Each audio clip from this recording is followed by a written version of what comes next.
what is this, a 2009, 2010? 2009. 2009 C4S. And tell me a little bit about, kind of give me the quick and dirty on this car. You've got, this has a sport exhaust. Yeah, and the only couple of features it has is sport exhaust, heated seats. It's a C4S. I think that's about it. Oh, and the sports chrono package. Oh, cool. Which is a little misleading if you don't fill it up every time.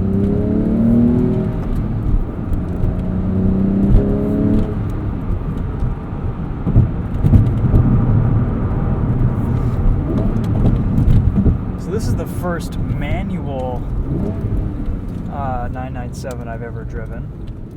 Everything's been at PDK. And for this generation, I'd say I probably prefer the manual because the PDKs hadn't quite gotten really, really good yet. They were good, but they weren't amazing.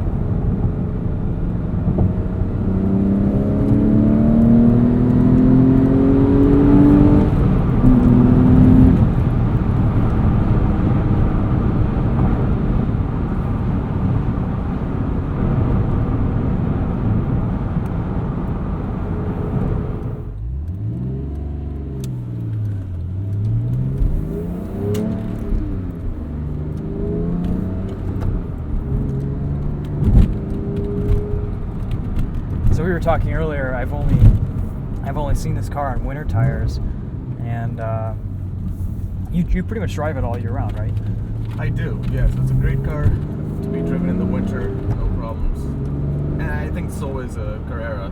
You don't have to have a C4S to drive it in the winter. And have you had both? Have you had both a two-wheel drive and this all-wheel?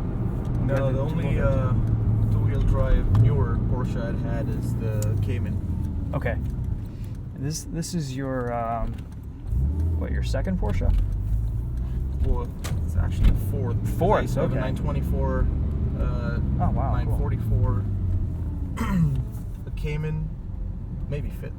I used to have a C4S, the 996 version. Okay. Which the styling just didn't do it for me. Sure. Then I had to move on to a 7.2.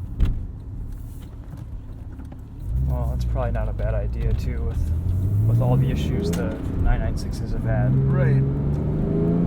Yeah, I mean, if they're driven hard and driven all the time, you know, the IMS may not be an issue, but That's what I've heard. It always kept lingering in my head, and I don't want to spend the, you know, I was like, instead of spending the 3.5 grand, I would rather just upgrade. Yeah, no, that makes sense. Don't blame you. Yeah, and these 997s, I've always thought were kind of a sweet spot for kind of pre-electric steering Porsches. Yep. And the 997.2 was just, it's a great car. It's awesome. Yeah, I mean, I've spoken to a lot of PCA guys and Porsche purists, and you know, they prefer the 997 too, just because it's smaller than the 991. Like you said, it has all the good bits.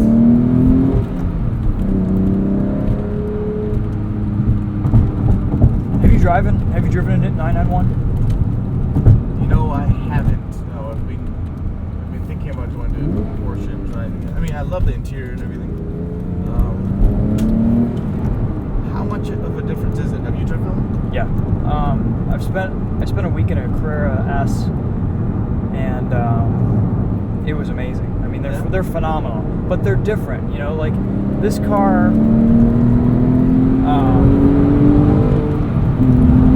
It's kind of the right size. You know, you get into a 991 and it's quite a bit bigger. I mean, does it make it, you know, make you feel like it's bigger, or I mean, does it just everything feels bigger? Because I don't care about the dimensions, right? It's all about how it makes you feel. Yeah, well, and actually, it feels mid-engined, which is really interesting. It almost, because I think the engine is a little bit ahead of the front, ahead of the rear axle, right. Instead of over it. And there's incredible grip. I mean, the cornering grip and the power and everything is just, it's amazing. It's maybe a little bit less involving, And the early manual transmissions were not very good. The PDKs, I think, are amazing. The 991 PDKs are all incredible.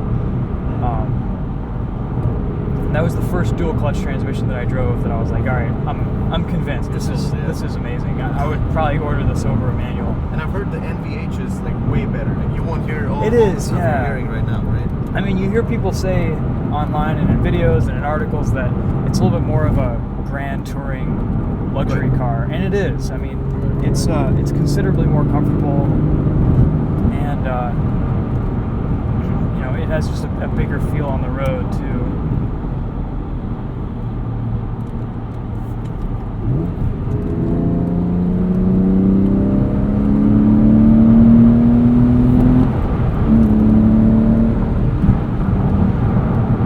Closely those gears are spaced.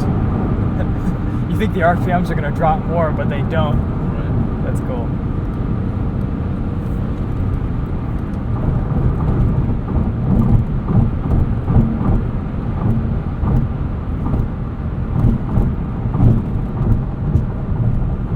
Yeah, and of course with the 991s you have all these, you know, all these buttons right here.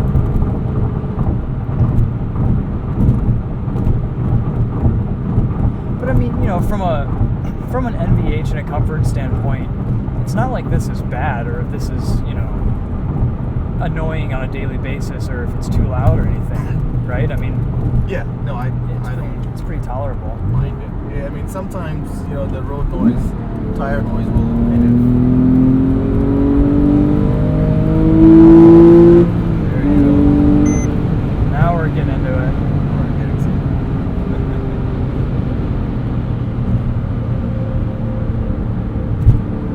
Spots, 4,000 RPM and 6,000 RPM is when it sounds amazing. Porsche VTEC.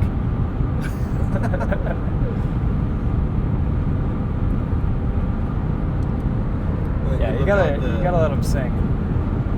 You look out the side of your mirror, you see that hip. That's right. That's right, because is this the wide body? Yeah. Okay. It has the same body as a turbo. Okay, cool. Because it's all-wheel drive. Which, it's not really all-wheel drive, because it only sends a maximum of like 30% of the torque to the front. And that's only when it senses that the front needs it. Okay. So most of that you like take the tail out and everything. Okay, so most of the time it's rear-wheel drive. Yeah. In other words, okay. That's nice. I mean, yeah, I honestly got the C4S only for the wide body. I mean, even if it's 2 inches or whatever, 1.7. Well, I just wanted that. It looks better. I mean, it looks. It does. It looks proper. I like the strip that joins the two taillights, the red, Yeah, reflectors, that's right. And all that kind of stuff. So. That's right. I remember seeing that when it came out. I was like, oh, that's cool.